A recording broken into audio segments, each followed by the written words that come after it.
Hi hello नमस्कार मैत्रिणींनो. आई होणं एक सुखद क्षण आहे आणि आई झाल्यानंतर सगळं काही आनंददायी असतं.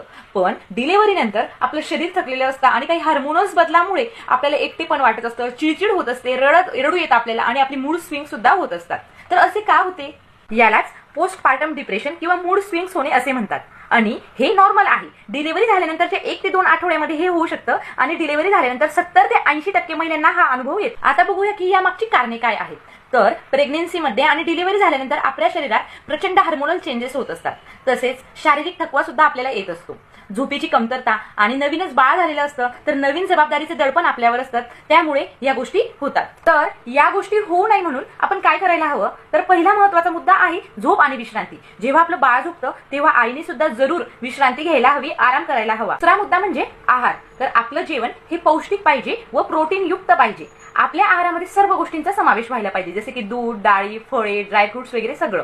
तिसरी महत्त्वाची गोष्ट म्हणजे कुटुंबाचा आधार. नवीनच आई झालेल्या महिलेला कुटुंबातील प्रत्येक सदस्याने मदत केली पाहिजे व बाळाच्या वडिलांचा सुद्धा त्यामध्ये महत्त्वाचा सपोर्ट आईला पाहिजे. पुढचा मुद्दा म्हणजे शेअर करा. नवीनच आई झालेल्या व्यक्तीला जे वाटत असेल ते तिने आपल्या पार्टनर सोबत, आपल्या कुटुंबियांसोबत शेअर करायला पाहिजे. मनात दाबून न ठेवता किंवा त्या गोष्टीचं दडपण न घेता तिने मोकळेपणाने या गोष्टी शेअर केल्या पाहिजे. दुसरी गोष्ट म्हणजे स्वतःसाठी वेळ काढा. दिवसातून 10 ते 15 मिनिटं नवीन आईने स्वतःसाठी काढली पाहिजे व आपल्या आवडती गोष्ट या काळात तिने केली पाहिजे. जर पोस्टपार्टम डिप्रेशन किंवा मूड स्विंग्स जास्त प्रमाणात होत असतील तर डॉक्टरांचा सल्ला केव्हा घ्यावा? 2 ते 3 आठवड्यांपेक्षा जास्त काळ तुम्हाला असं वाटत असेल, चिडचिड होत असेल, रडू येत असेल, सॅडनेस तुम्हाला वाटत असेल, तेव्हा तुम्ही डॉक्टरांचा सल्ला घेऊ शकता. तुमच्या मनात आई झाल्यानंतर काही नकारात्मक विचार येत असतील तर नक्की तुम्ही डॉक्टरांचा सल्ला घ्यावा. आपल्या बाळासोबत बॉन्ड तयार होण्यासाठी तुम्हाला काही अडचण येत असेल तर तेव्हा तुम्ही डॉक्टरांचा सल्ला घ्यावा.